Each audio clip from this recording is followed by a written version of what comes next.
Нужно ли прощать измену? Важный, да, вопрос? Вы знаете, я скажу так.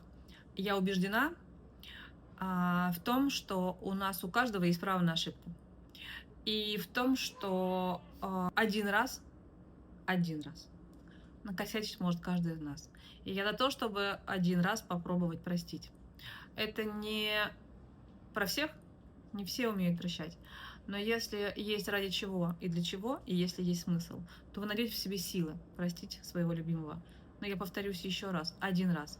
Потому что если партнер изменил второй, он будет вам изменять всегда. А как вам в этом? Сможете ли в этом быть? Опять же, зависит от того, какая вы или какой вы, да, про что для вас ценность, верность. И если ценность, верность стоит в топчике, я боюсь, что прощение в данном контексте невозможно.